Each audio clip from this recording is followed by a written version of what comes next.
Hello everyone, आज है 25 अगस्त और आज इस वीडियो में हम बात करने जा रहे हैं जेके टायर के बारे में। देखिए, जेके टायर के शेयर में पिछले कुछ दिनों से भयंकर गिरावट चल रही है। शेयर कंटिन्यूअस टूट रहा है। 59 रुपीज पर यह शेयर पहुंच चुका है। इस वीडियो में हम बातचीत करेंगे कि जेके टायर के शेयर में खरीदारी करने का क्या ये सही मौका है कि नहीं, और जिन्होंने खरीदारी की है उनको क्या करना चाहिए। तो देखिए, वीडियो को मैं शुरू करूं उससे पहले अगर आपने अभी तक चैनल को सब्सक्राइब नहीं किया है तो प्लीज अभी इसे सब्सक्राइब कर लीजिए, क्योंकि आगे भी बहुत सारे वीडियोस हैं जो आपको काफी ज्यादा हेल्प करेंगे। तो चलिए शुरू करते हैं। तो जेके टायर का जो शेयर है ये 59 रुपीज के आसपास अभी ट्रेड कर रहा है। पिछले एक महीने की बात करें तो पिछले एक महीने में 8% की भयंकर गिरावट है। अब देखिए, 68 रुपीज तक का हाई बना था और कंटिन्यूअस शेयर टूटा है। 59 रुपीज मतलब पिछले एक महीने का लो इसने अब बना दिया है। पिछले एक साल की हम बात करें तो पिछले एक साल में हालांकि 7.5% का ग्रोथ है।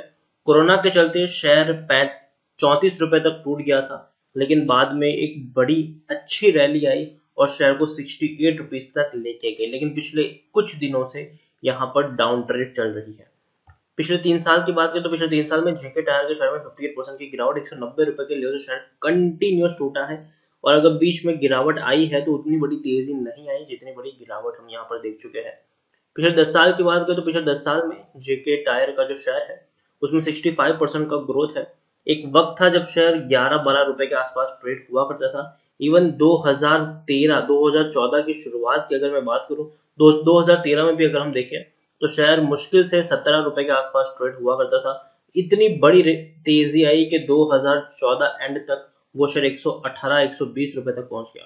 बाद में फिर से गिरावट आई, फिर तेजी आई, गिरावट आई, तेजी आई, और अब बहुत बड़ी गिरावट पिछले 2018 के साल से 2018 की एंड से दिसंबर महीने से एक भयंकर गिरावट आई है जो रुकने का नाम तक नहीं ले रही है। तो काफी बड़ी ये गिरावट है और काफी, हम कह सकते हैं कि काफी अरसे बाद ऐसे गिरावट यहाँ पर हमें देखने को मिली है।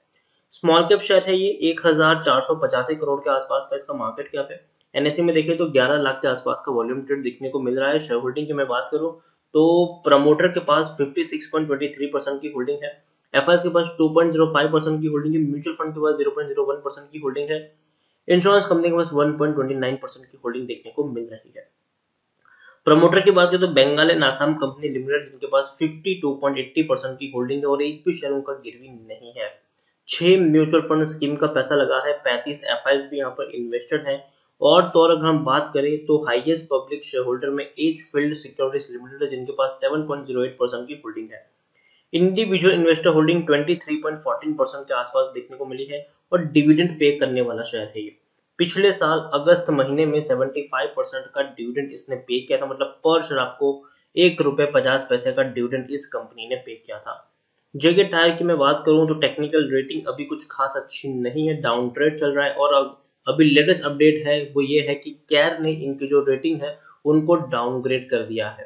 कैर ने इनकी रेटिंग को डाउनग्रेड किया है। शेयर के ऊपर काफी ज्यादा प्रेशर है। एक छोटे लेवल से काफी बड़ी रैली यहाँ पर इसने दिखाई है, लेकिन अब डाउन ट्रेड की भी यहाँ पर देखने को मिल रहा है। वैल्यूएशन अभी भी सस्ता है, 10.76 का पी है, जबकि इंडस्ट्री पी 98.18 है।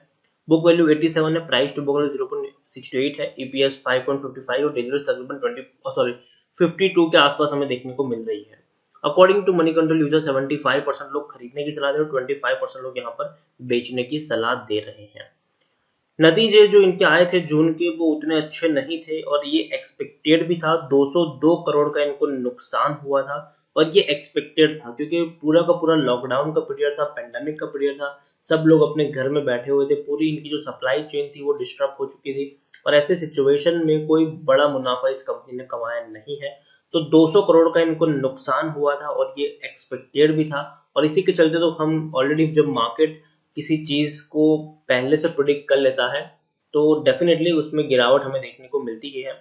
यहाँ पर 202 करोड़ का लॉस इनको जरूर हुआ है। इवन मार्च 2020 में भी तकरीबन 45 करोड़ का इनको नुकसान हुआ था। इससे पहले अगर हम देखें तो 11 करोड़ का प्रॉफिट था, 170 करोड़ का प्रॉफिट था, 15 करोड़ का प्रॉफिट था।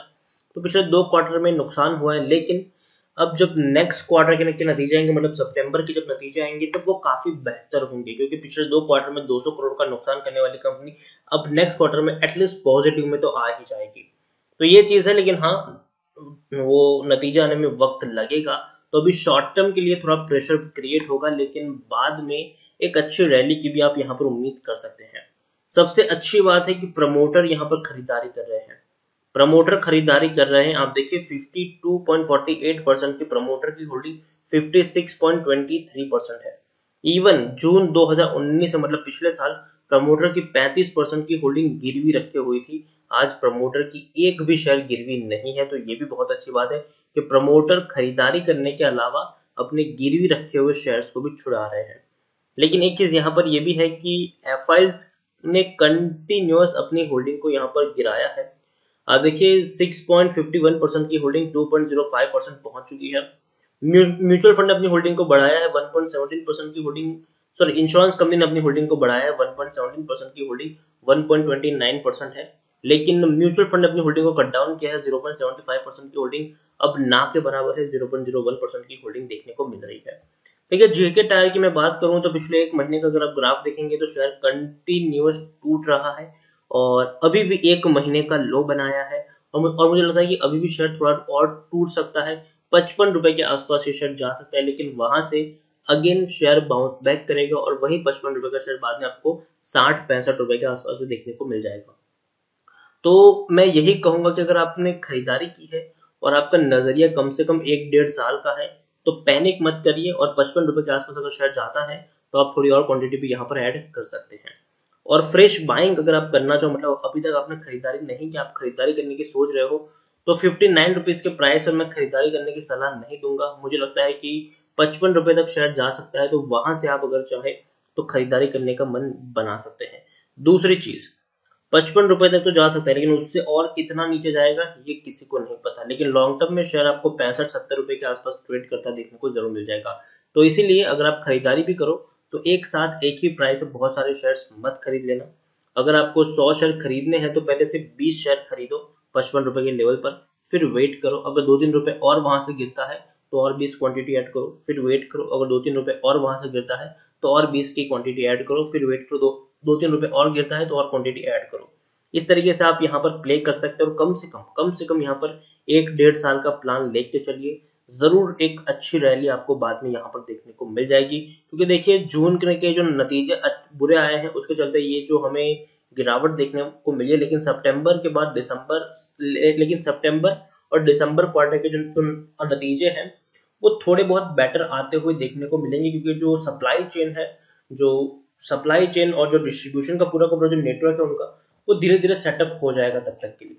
तो मैं यही कहूंगा कि खरीदारी करने का मन है तो 55 रुपए के आसपास खरीदे। और दूसरी चीज ये है कि ऑलरेडी खरीदारी की है, नजरिया लंबी अवधि का है, तो पैनिक मत करे, बने रहे। बढ़िया क्वालिटी का ये शेयर है। थोड़ा सा ब्रेक जरूर लगा है इनके प्रॉफिट के ऊपर, लेकिन धीरे धीरे इससे भी ये कंपनी जो है वो बाहर निकल आएगी। तो इसी साथ वीडियो को एंड करूंगा। अगर आपको वीडियो पसंद आया हो तो प्लीज इसे लाइक करें, शेयर करें। अगर आप चैनल पर पहले ही बनाए तो प्लीज सब्सक्राइब करें, और जेके टायर के बारे में आप क्या सोचते हैं वो भी आप मुझे कमेंट में लिखकर बता सकते हैं। Thank you.